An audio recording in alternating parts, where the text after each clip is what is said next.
The following program was provided by an independent producer solely responsible for its content. The opinions expressed do not necessarily represent the views of this station, its staff, board of directors, or underwriters.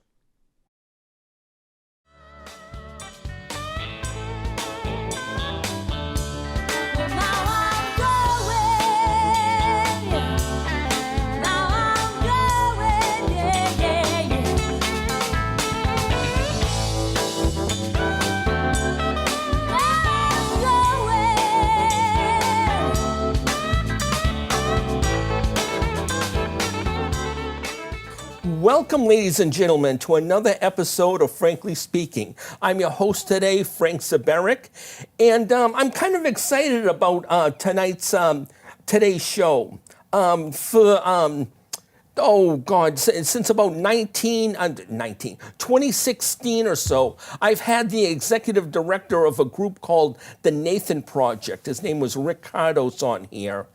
And since then, I've had a couple of couples who are like facilitators in the Nathan Project group. They basically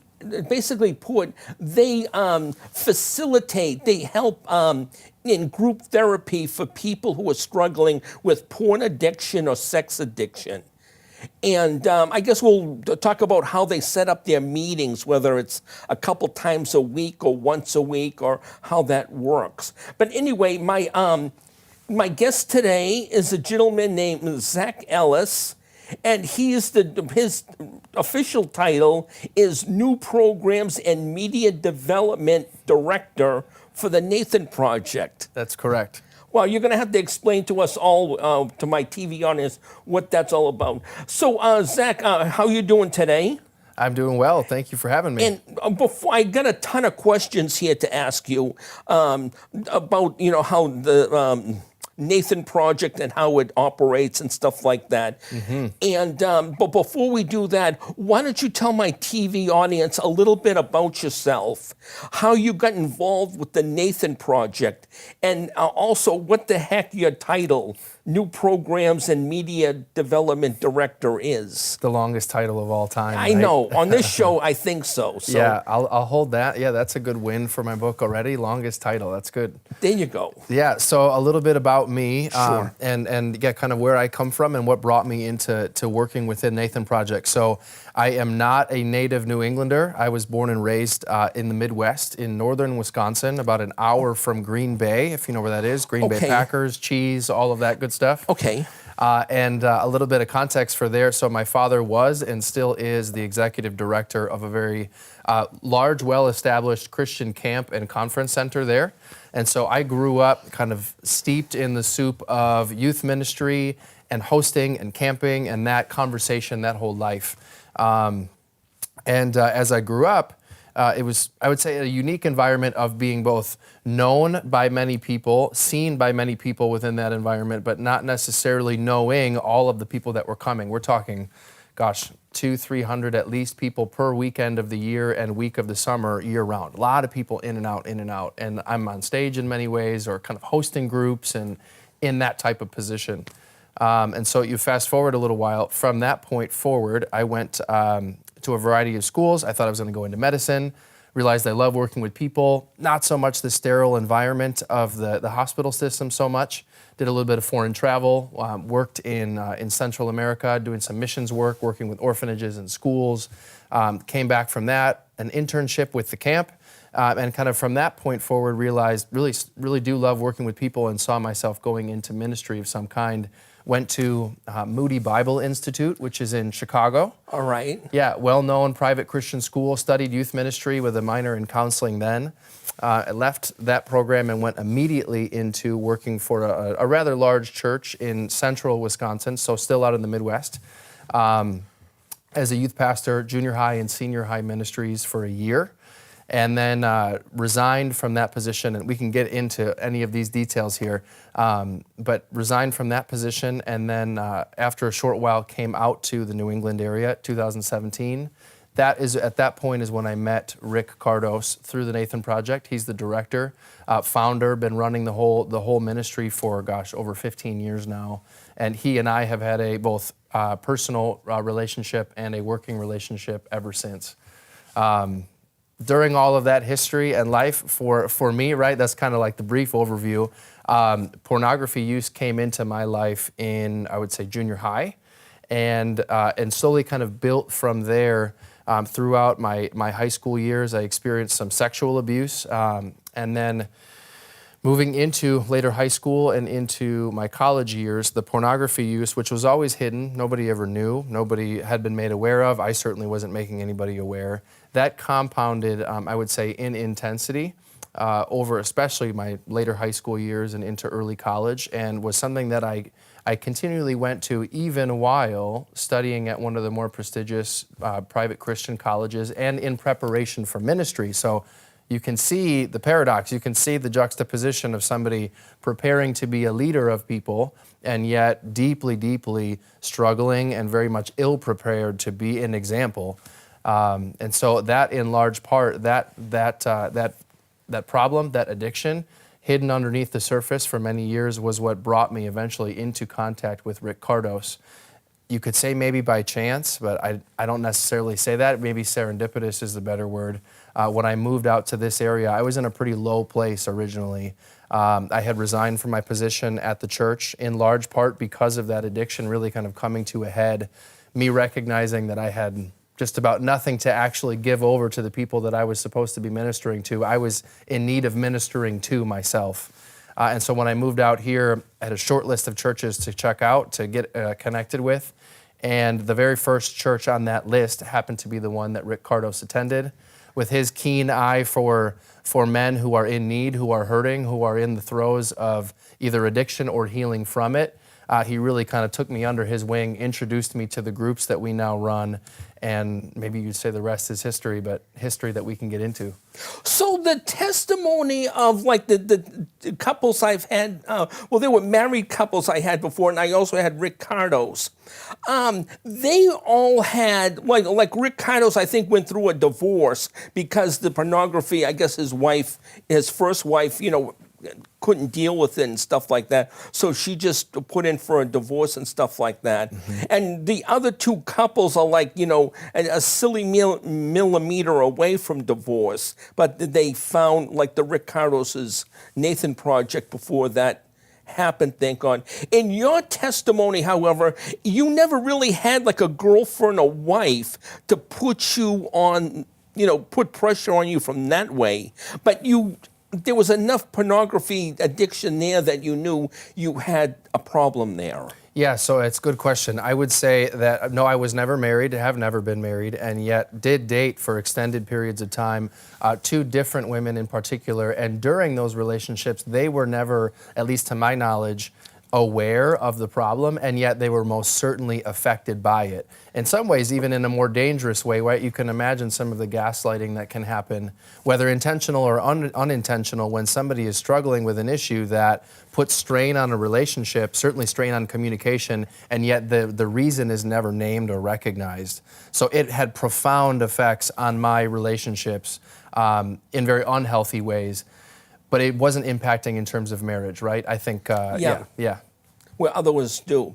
Okay, and one thing about this interview here, out of the between this and the other three I've had concerning the Nathan Project, I never had it. They've always had. Well, they've had for several years now, at least, not the past two because of the COVID pandemic, but before that, like I don't know, a dozen years or so, they've had a fundraiser at the Trinity Baptist Church in Nashua on 3 Lund Street.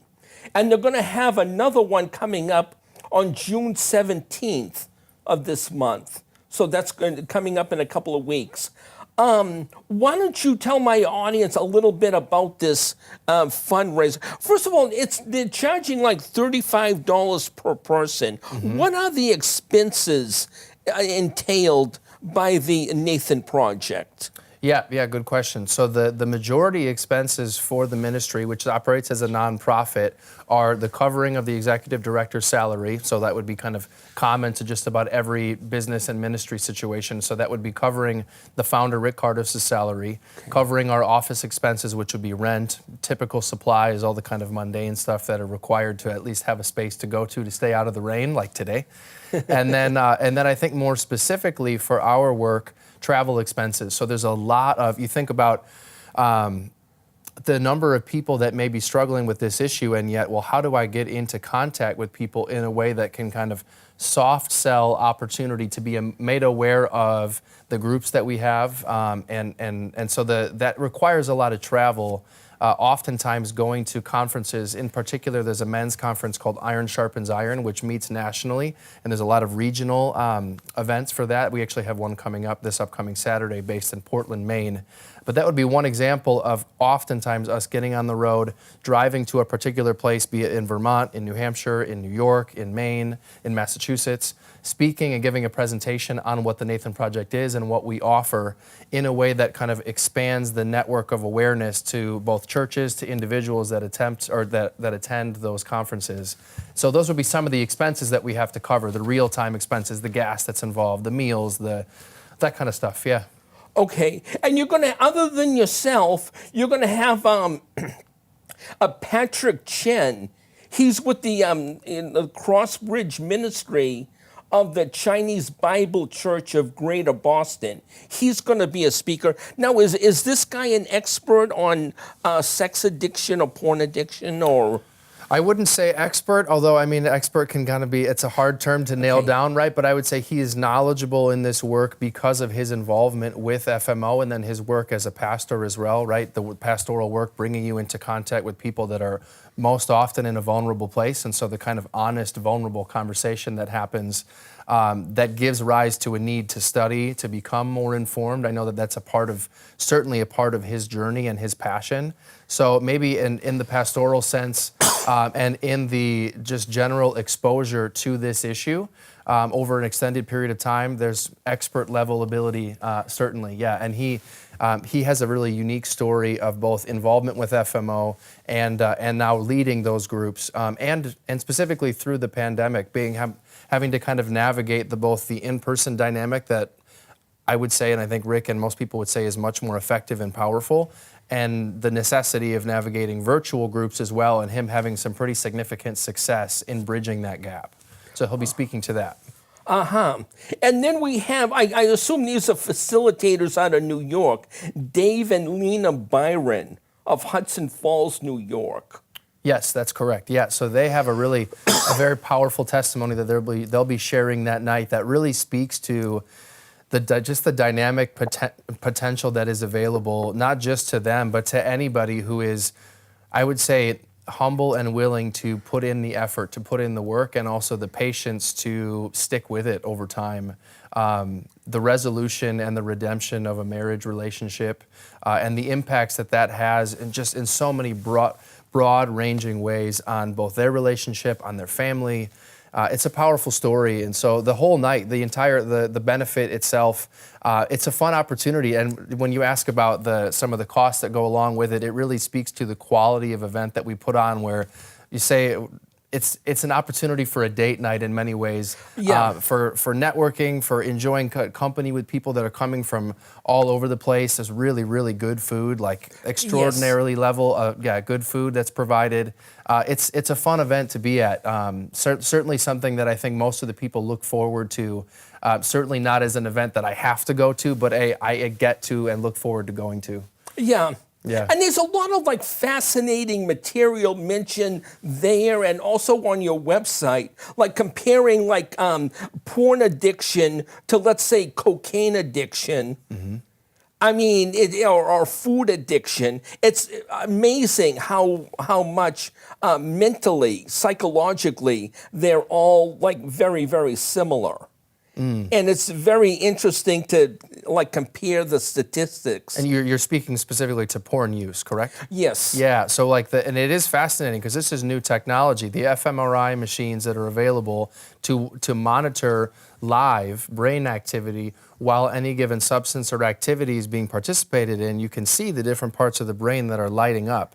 And what they found is, while conducting these studies, that individuals who are utilizing cocaine versus those that are utilizing pornography, the same areas of the brain with the same level of intensity are lighting up, meaning it's essentially activating the same sensors, the same dopamine release, the same chemical high, but not in a way at all that we would expect, right? It's really, it speaks to the power and the kind of the nefarious power of pornography that we don't often really give credence to. So yeah, there's the new technologies pointing us in a direction that I think many have suspected, but this is confirming and really kind of concretizing how serious of an issue this is. And then lastly, we have Vicky Cardos, who's Rick Cardos' wife. Now, the women have their own, like, women-only groups that, like, not necessarily like our wives trying to help out their husbands, trying to make sense out of what they're going through. But sometimes, I think, like, last year, there was, well, before the pandemic, I should say, there was a lady from Portland, Maine, who was dealing with sex addictions on her own, from her own personal life. So in these female ones, is it like mixed between the ones who are like wives or girlfriends just trying to make sense of what their significant others going through, or women themselves who are caught up in sex addiction of their own? It's a good question, Frank. I think it goes both directions. I would say if we have to put them on a scale, the heavier side would lean towards the spouse, the betrayed spouse, the spouse that has experienced the trauma of a partner who is steeped in addiction. So it is, I would say, primarily ministering to and speaking to those women, although it is not at all exclusive to those women. There are certainly also individuals, women that are coming into the FWO or for women only groups who are experiencing sex addiction, pornography addiction, codependency as well. So it's kind of a mixed bag, but I think that the bulk majority of women that come are more in that category of being affected by their spouse's addiction and really the comorbids that come from that, the extreme trauma of being with somebody who you both in some ways cannot trust, at least for a period of time, and yet are still living with, and having to navigate how do we rebuild a foundation that has in many ways eroded and dissolved away. It's a difficult journey to walk. So Vicky's work and her level of depth, and as we said before, her expertise is very real. As she's been doing this work for quite some time, has written her own curriculum that has developed from the work that she does with women. And it's powerful stuff. It's really, it's a 1-2 punch, I think, working with the men and working with the women. Wow. And okay, so I mentioned earlier that I haven't seen the Nathan Project folks since before the pandemic. These had to be a very rough year for anybody dealing in porn or sex addiction, since to quarantine yourself, I mean, you got stuck with either watching a lot of internet or a lot of TV, both unhealthy things for someone hooked up with. Would you say your numbers increased in some of the groups you've had, like locally in New Hampshire? It's a good question again, Frank. I think, so there was an increase, I would say, in interest, although at the same time we experienced the complexity. That's why I say it's a complex issue, where we experienced an increase in interest, but in many ways, some of those outlets that we would normally go to, like the conferences where it provides kind of a platform for men to be made aware of opportunity for healing within our groups, that was cut off during the pandemic, where those gatherings weren't happening. So you see this really difficult tension between isolation and increased technology use, and then the lack of opportunity for gathering together in kind of the primary ways that we spread the word of what's available. So it's hard to know, really. I think that we probably maintain more or less steady numbers across the pandemic, but not for lack of increased need. It was a difficult position to be in. But to your question and to your point, The pandemic really presented a unique increase in struggle for so many people because of what isolation does to us as human beings, right? And really, when we're talking about addiction in really any form, in so many ways, it almost always stems inherently from a lack of relationship, right? A lack of connection to other people, which we can choose in many ways, but in this case, the pandemic kind of forced the issue on that one. And so now that it just so profoundly, I think, highlights the unique and simple, profound, really benefit of these groups that we run, the FMO, for men only groups, and for women only groups. The simplicity of gathering together and practicing honesty in community. I can't overstate that enough. Even just that phrase, practicing honesty in community, what that does,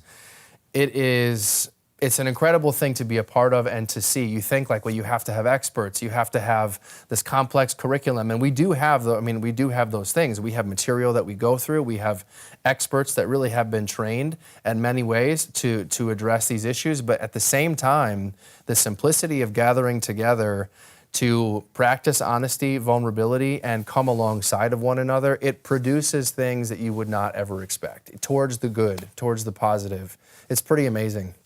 One of the things, I think we talked a little bit about this off camera, that I find, even though like Rick Cardos explained it to me, but the Nathan Project has a funny way of vetting people to have them first come down and start getting involved in groups. It's almost like you're looking, if you have like a business member or someone who dabbles in politics and saying, I know you're so-and-so and so-and-so. Do you try to go through like a vetting process of weeding those people out, and maybe if they want to talk, maybe go to another community where they're not so well known? Or why does the Nathan Project do that? Vetting them, to... Yeah, no, again, it's a good question. I think, so as far as vetting goes, and if I'm understanding you correctly, the only vetting process maybe that we go through is maybe an attempt to clarify and to more clearly understand where each and any men who are interested in coming into a group, where they're coming from. Meaning, can we identify, is what they're dealing with in their life something that we can actually effectively attend to and be helpful with? Sometimes there are kind of comorbid issues that are presenting, whether it's depression or anxiety or a variety of things that might oftentimes certainly kind of live in tandem with sex addiction, but it's not always the case. So there are some qualifiers maybe that you would say for a guy to come in for us to be able to sit down, hear their story in a very personal, vulnerable, honest way, to just say, where are you coming from? What are the issues? What are the reasons why? This is not just everyday conversation to come and say, hey, I'm interested in joining a group that is specific to sex addiction recovery. There must be a good reason for why you're interested in this. So tell me about yourself, where you're coming from, what have you been dealing with, what's bringing you to this place? As far as the kind of guy or the position that he might be in or the title that he might have, there's nothing exclusionary to anybody. We want to be as protective as possible if there is. So I would say any kind of vetting that we would do is in the interest of protecting the individual, so that they are both, they're being buttressed, given a foundation for security, for trust, because that's really the only kind of conditions in which healing occurs. The other piece of it, I think, is that, as you can imagine, even just in the simplicity of gathering people for a dinner party, a group of friends, in your mind, you're probably thinking of the personalities that you're bringing to the table and how they might interact with one another. That much more so in an FMO group, where as we've collectively agreed to gather together and be in support of one another, all of that is sitting on a foundation of honesty and vulnerability, probably at a depth that most people never experience in their life.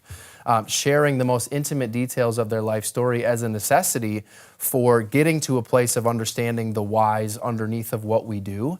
And so that really, it cultivates a unique environment, a unique culture that when you bring in a new guy into that, there's really a need for commitment. That's really kind of the only admittance fee that we might have is, are you willing to be committed? Because as we have gotten to know each other and shared a lot of intimate details with our lives and committed to walk alongside of one another week by week, to bring another guy in, some of the literals, the tangibles that we have to do is kind of pause where we are in our curriculum and have every one of those guys reshare their story so that the new guy is brought up to speed with where we are all at. It's very much a maintaining of relationships.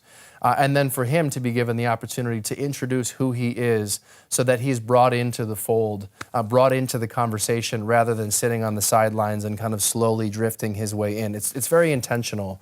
And so that's kind of part of that vetting process is wanting to know well that we can attend to those needs and then also respect the men that have really committed to doing this work together so that everybody is respected, honored, and committed to each other. Yeah, it seems like if you're comparing the Nathan Project against Alcoholics Anonymous, I mean, granted, it's personal stuff if they've got into a habit where they're drinking too much and they just can't stop. Sure. But it's not as intimate and personal as your sexual fantasies and your quirks about that kind of stuff. Right. I mean, talk about, this is a revealing of yourself in a way that almost never happens. And this, in its proper context, right, with your spouse, I think that there's a reason why, gosh, like it's a hard one to pick apart, but it's almost inherently obvious, the intimacy, the fragility of our sexuality. And so when you talk about bringing that into public conversation, all the more reason for why we talk about our FML groups as being a safe, closed and confidential group, because I mean, it's necessary. And yet at the same time, when that culture has been established, that safe space is recognized by everybody involved, the kind of work that can be done is extraordinary. I mean, it's a place where the kind of questions that almost everybody wants to ask but never gets the opportunity to can be asked. And so you imagine the type of learning, the type of growth, a light shining into what is otherwise almost always shadowy and dark and misunderstood can actually happen. It's pretty amazing. When it was, it obviously had to be before the pandemic, so it was like 2019 or 2018. I had one of the couples, either from Manchester or Portland, and one of them were telling me about, I don't know, call it like a computer networking partner up program, where I guess if you go on your computer, let's say I was married and my wife liked to shop on Victoria's Secret catalogs or Fredericks or Hollywood catalogs and buy like lingerie or, swimsuits and stuff like that. And we shared the same computer. That would go to like Min's computer and they would call somebody like me up and saying, we just got a warning here that your computer went on Fredericks or Hollywood and Victoria's Secrets. And, then in that case, you say, well, that's my wife's thing. But you must have heard about that. I don't know what they call it. Like the accountability kind of programs or software? Yes. Oh, certainly. Yeah. And that's, so two of the kind of the most primary, the well-known software programs are called Covenant Eyes. And then, That's it. Covenant Eyes and then Accountable to You. And they really do serve as some powerful tools in our arsenal. And so I would say to your question, it's kind of a multi-leveled question. First, that tool set of accountability, what we do is in partnership with other men, right? So that it's not creating a strain between you and your spouse, right? Really, in so many ways, the spousal relationship is not built to be keeping accountability over one another. It places an unnecessary pressure and I think an unhealthy dynamic of responsibility onto the spouse that really is why we have our FML groups. It's not at all to hide anything, but it's to be able to offload and depressurize that conversation from husband and wife so that the husband is still receiving that accountability from the fellow men in his group so that he can become healthy with his wife rather than her taking on this additional responsibility of both loving and being intimate with, but then also having to watch and kind of, it's not something that, as you can imagine, it's divisive. So You're tempted to say, mind your own damn business and hang up the phone instead of engaging with somebody like that. But if you're in that problem, you're in that addiction, you say, well, I know I got a problem. I got to do something about it. Right. And so those programs, that software, both Covenant Eyes and Accountable to You, what it does is it provides an insight from a guy or multiple guys that you've given permission to, access to, view what you are looking at on your computer, so that not necessarily in a way that controls what you do, but in some ways it does end up, it allows for a second guessing of whatever your behavior might be, to know, okay, well, if I actually don't want to be exposing myself to pornography, as if it is a dangerous thing, and in this context we're talking about it as a dangerous thing, as a drug in so many ways that will bring harm to your life. If that's how we're looking at this, then I do actually want to make a potential danger known to those in my life that care about me and that I trust, so that we can operate as a team, as a unit. This is something where I have agreed to that I don't want this in my life, and yet it's so likely that I will be exposed to it somehow, or will at some point choose to go and seek it out. And so to put up defenses for that without limiting myself to any and all computer use, which in today's modern age is pretty difficult to do, that would put some probably untenable parameters on your life. So it's finding a middle ground between those, and in that finding of a middle ground, that's coming from inviting yourself and others into participatory community. It's dissolving isolation. It's saying, I desire for this and I need your partnership in it, and because of that, we actually have that much more reason for relationship, for conversation. So I think it's a really good thing. It's easy to look at it in such a restrictive, kind of constrictive manner, that I'm having to put myself in this cage or put these parameters on me. But really, it's actually inviting for partnership and for relationship that actually helps to avoid a danger. Do you have Covenant Eyes on your computer? Yes. And have your friends, other members of Nathan Project, call you up and say, there's something funny on your computer? Right, they have that opportunity, yes. So they're able to see the searches that I make, whatever it is that I'm looking at on my computer, and if there's something that comes up that seems suspicious, not only do they have the permission, but they are expected to be calling me up to say, hey, we care about you, we've made a commitment together, and this looks a little dicey. So, and to your question as regards to the spouse, I think the hope, I don't want to say expectation, but the hope would be that in regards to Victoria's Secret or Fredericks of Hollywood or any of those things,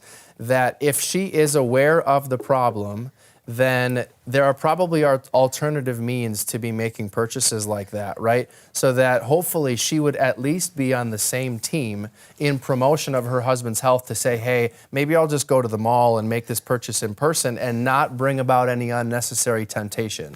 Amen. Yeah. Okay, another thing. I don't know if you guys do this, but I heard, a minister who just passed away. I don't know if you're into TV ministries, Daystar.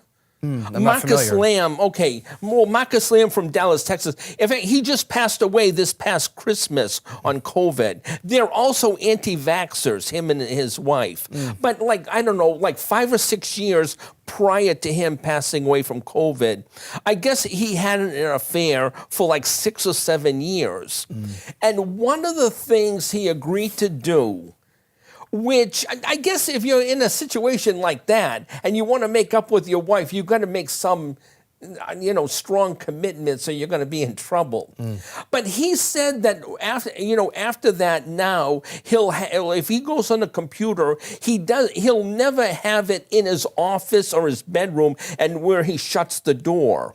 Right now, if he goes on Facebook or something like that, he'll be right in the living room on a laptop, and the passwords, he'll have all his passwords there that his wife or kids, if they want to look through them, they can. Sure. I guess if I was in that situation and I needed to do something to save my marriage, I would do that, but that's a strong commitment to do it in the open But I would assume that a lot of it, I mean, a lot of the porn addiction and sex addiction is done in private. Like if you're at your employer, you're going to make darn sure that, your boss or none of your colleagues are looking at you and, walk in on you when you're in the middle of something. Right. So do you strongly recommend that for your members? That meaning? That if you're going to be on a computer on the internet, do it in the open as much as possible.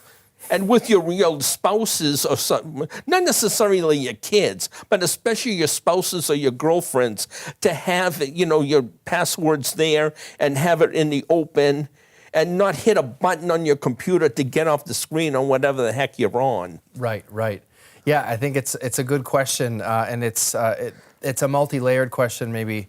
I think that there's a season for everything.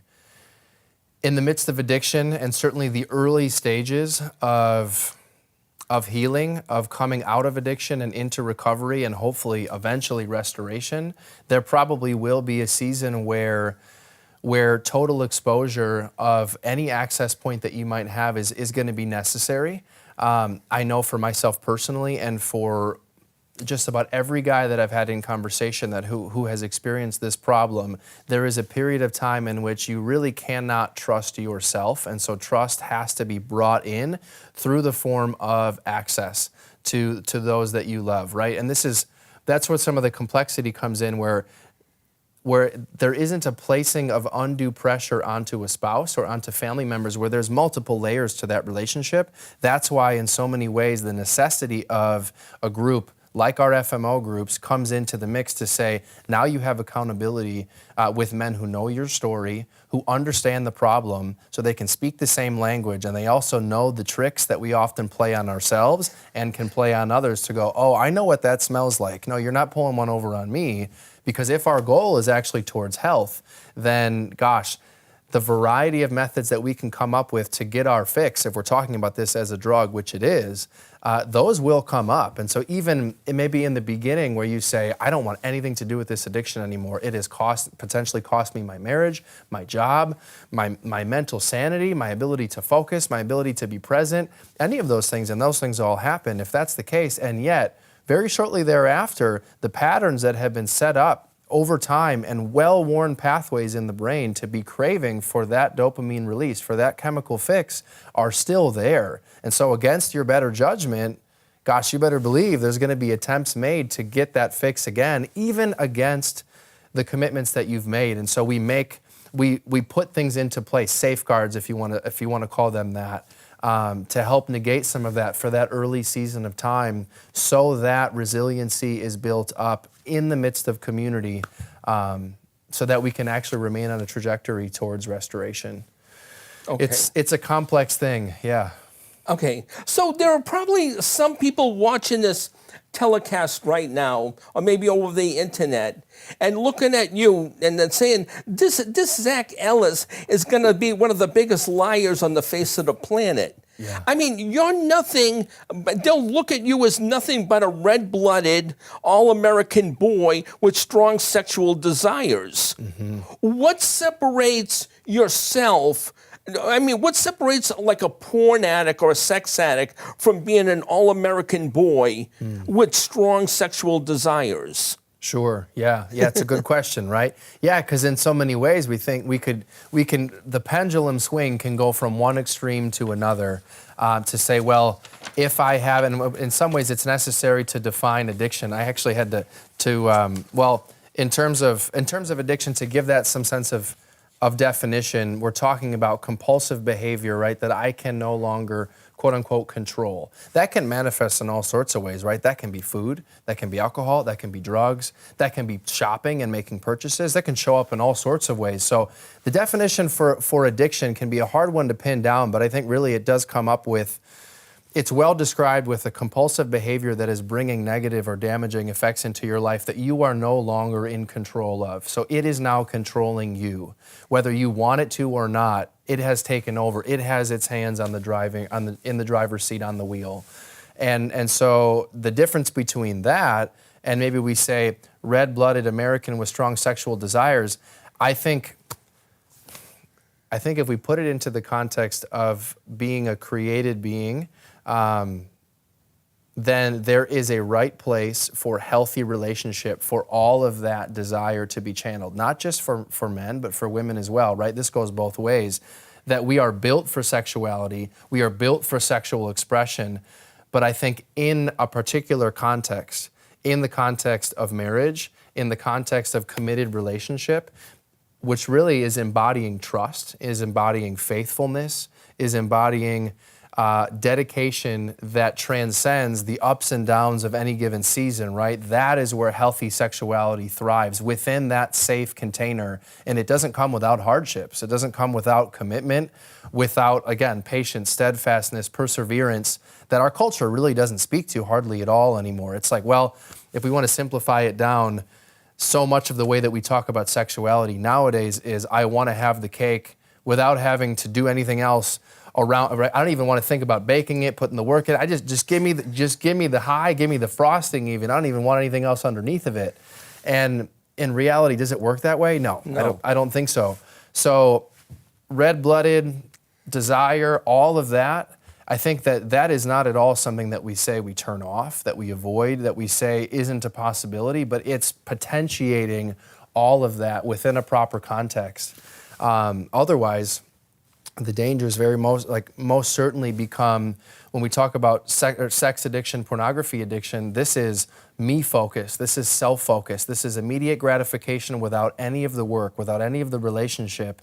And boy, is that enticing, because in some ways you're telling yourself, I can have all of the good things without having to put the work in. And yet I think anybody who's lived for any amount of time and has gleaned some wisdom knows that that we don't get any of the good things in life without the hard work that comes up underneath of it. Amen. So yeah, I don't know, does that answer the question? It does. Okay. It does. Speaking about amen, now, when I first met Rick Cardos in 2016, I met him out of a Christian music festival local here. And he had told me that he's like a minister in Goffstown. And you mentioned that you were like a youth minister in Wisconsin and stuff like that. Mm-hmm. So is Nathan Project like a Christian, based on a Christian beliefs and principles?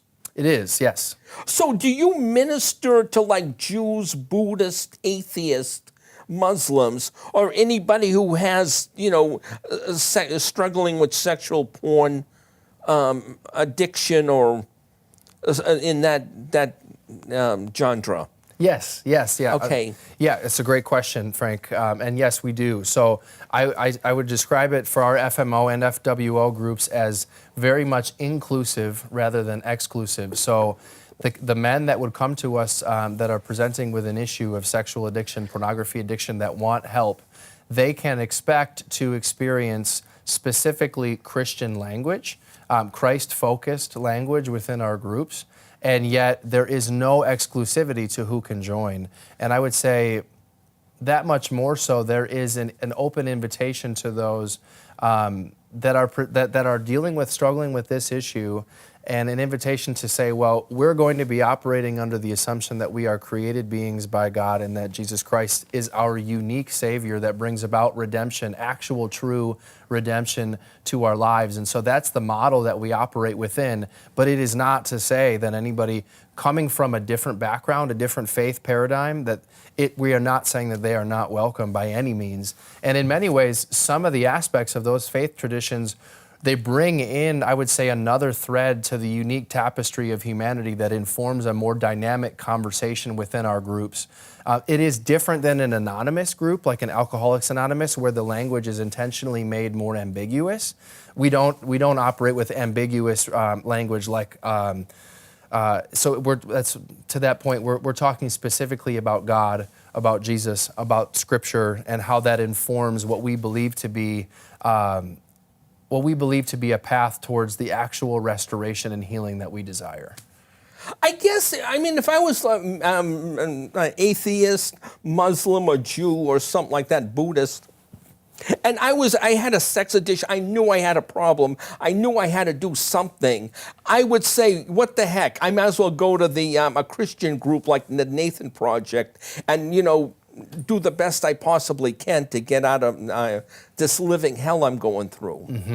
Have you ever had people where individuals were saying that, like, go into a therapy group like that, suck all the oxygen about telling their own testimonies and stuff like that? It's the end of the world for them. And you say to them lovingly, maybe to the side, saying, you know, maybe group therapy like this isn't working out for you. Maybe you should go to like a psychologist or psychiatrist instead.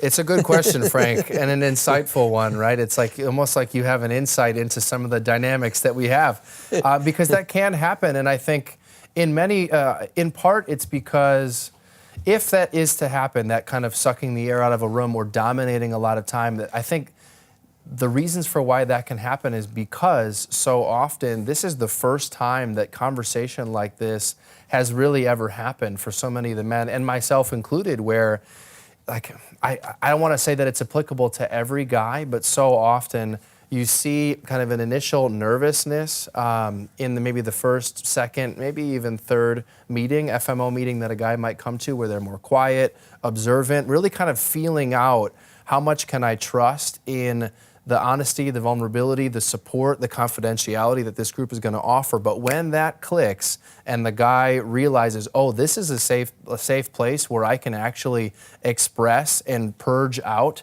so many of the thoughts, feelings, questions, doubts, fears, insecurities that are very much tangled up inside of me, that can initially result in a lot of conversation, a potential maybe sucking some of the air out of the room. But it's also what's unique about FMO groups is that in contrast to an anonymous group where crosstalk is very much discouraged, in our case, maybe crosstalk isn't encouraged, but we allow for open dialogue. So if you were to share your story or something that happened during your week, I can jump in and say, hey, that brought a thought to mind. I have a mutual experience that I think might speak to that. Like, we're doing life alongside of each other in those groups. So there are also, to the other portion of your question, oftentimes opportunities, I think, that really do benefit from a guy who's coming into an FMO group who will also be actively participating in counseling of some kind outside of our group. And we have counselors that we refer people to, both psychologists and psychiatrists. So sometimes there's a medication component that comes in. Oftentimes, I would say, if available in both time and resources for a guy to be in one-on-one counseling in tandem with FMO, we're always in promotion of that. Because it becomes kind of, like we said before, this 1-2 punch of really effective and strategic healing when you can have both of those pieces coming together. And right now, in the groups that I'm both involved with and helping to lead, we have both of those dynamics happening. Some guys that are only attending FMO, and some guys that are both attending FMO groups and in active relationship with a counselor and with a psychiatrist working with medication, trying to hit it from all angles. I see. Okay, so one group that a support group that I was involved with a few years ago, and well, support groups are like support groups. I mean, they have a lot of common denominators. And well, this particular group was a divorce and separation group that when I first got divorced in the late 90s, first part of this century. And anywho, the facilitator was a Church of Christ. She was a Church of Christ minister. And there was like men and women who either, separated, going through a divorce or what have you. And she would strongly encourage that the men and women don't date until they, quote unquote, become healthy and figure out why exactly they're going through a divorce or a separation in the first place. And it's not always your ex. You're getting in those groups and you say, my ex did this, my ex did that. Sometimes you got to humble yourself and say, a lot of this could have been my fault too. Yeah. So, and she says, basically to, come to this support group for several months, maybe several years, figure out what you did wrong and where do you go from here before you start dating like females in the group. Do you? I don't know if it's the same thing with a porn addiction or sex addiction. Well, guys who aren't married, the single guys, to maybe a 10-year group for like 6 months or so to maybe a couple of years before they figure out they're healthy enough to go into a strong relationship with the opposite sex. Yeah, it's a good question, and again, and a complex one, Frank. I think for every person, if we assume that every person is both unique and individual, and at the same time likely manifesting similar issues, right? If we're being honest, then maybe the clearest answer to that question, the most concise, might be that healthy people make healthy decisions. And so the journey to becoming healthy, although varied and unique, there's patterns that I think are observable, especially when you're in a situation with a group of men and you're seeing the varying stages of health coming out of an addiction. It becomes kind of apparent when somebody is both outward focused enough, meaning other-centric, and at the same time self-aware enough to be in a healthy relationship. The amount of time that it takes to get there, gosh, that's going to be different for every guy. But when somebody gets to that place or begins to be in that place, the demeanor that they have, the countenance that they have, the energy level, the motivation, the clarity, the empathy, the patience, all of that really starts to become apparent.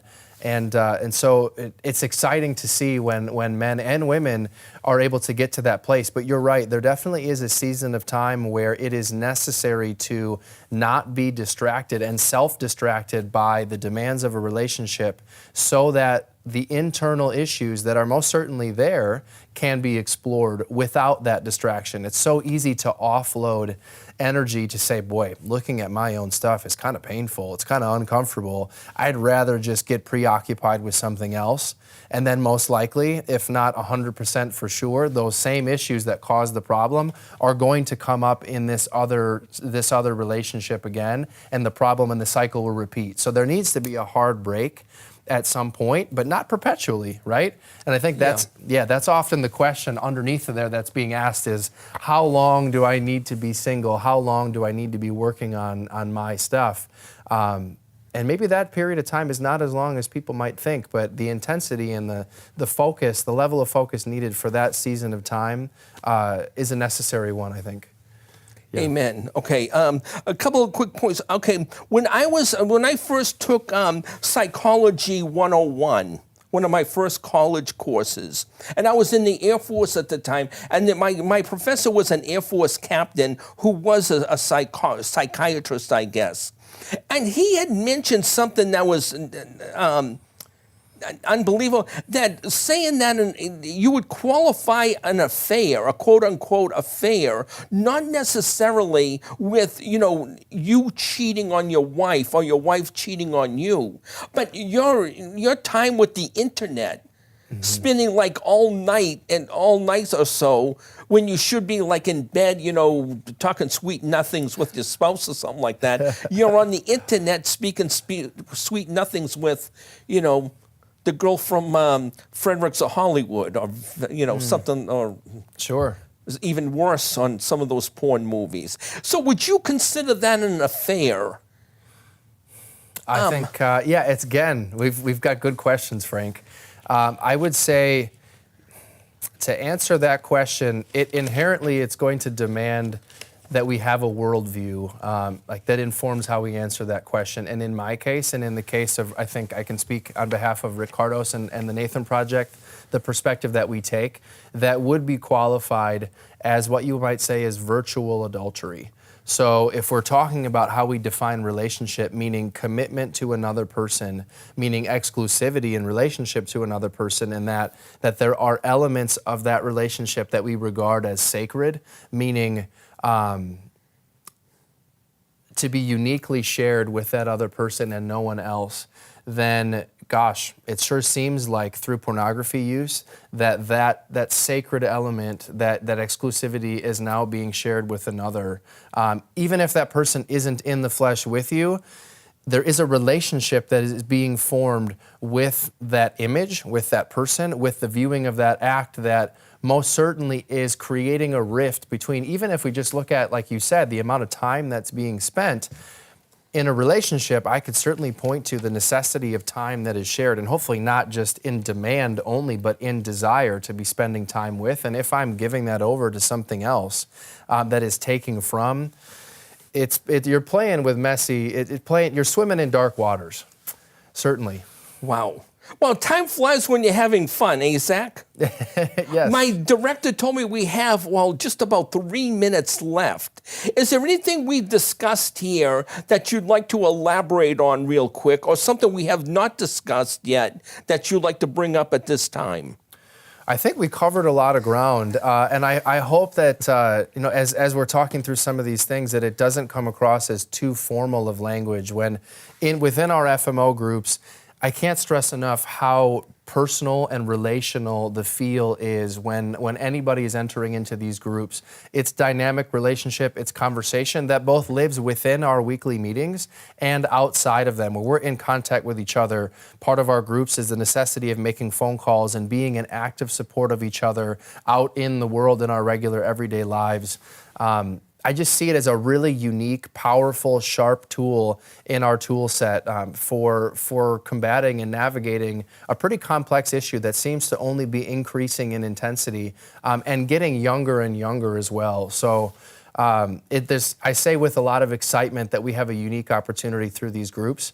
And as far as the fundraiser, the benefit goes? Yes, the 17th, Friday yes. the 17th of June. Yes, the 17th of June, 6:30 to 9 at Trinity Baptist Church in Nashua. It's going to be a really great time. Lots of good food, good fellowship, conversation, hearing some powerful stories.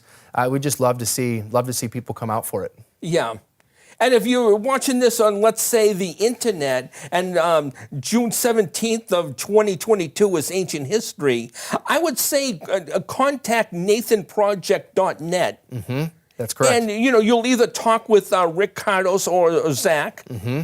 And they could, if, you have an individual, yourself or a friend of yours is going through some, struggling with some of these issues, that might be a good communications tool to get in touch with. Very much so. Yeah, we are privileged with the opportunity to be available for phone calls. We're receiving phone calls from people all over, especially within this region, working with just about anybody that has a need and has reached out. So via email, certainly via phone call, never hesitate to be reaching out, because that's what we're here for. Is the Nathan Project New England region or nationally? So we're focused primarily in the New England region, but we are working with people all over the country. Like New York? Yes, like New York. We just worked with some people from Ohio, people in California, Illinois, all over the place. Wow. Mm-hmm. Okay. So this has been a blessing to you, ladies and gentlemen. Please contact nathanproject.net, mm-hmm. and they'll lead you to the right paths, I'm sure.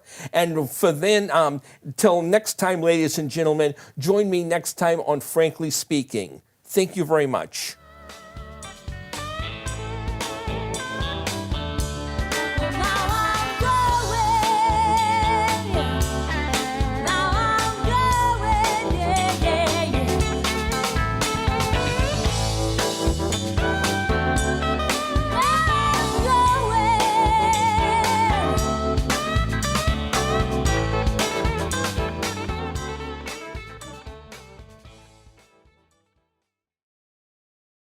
The preceding program was provided by an independent producer solely responsible for its content. The opinions expressed do not necessarily represent the views of this station, its staff, board of directors, or underwriters.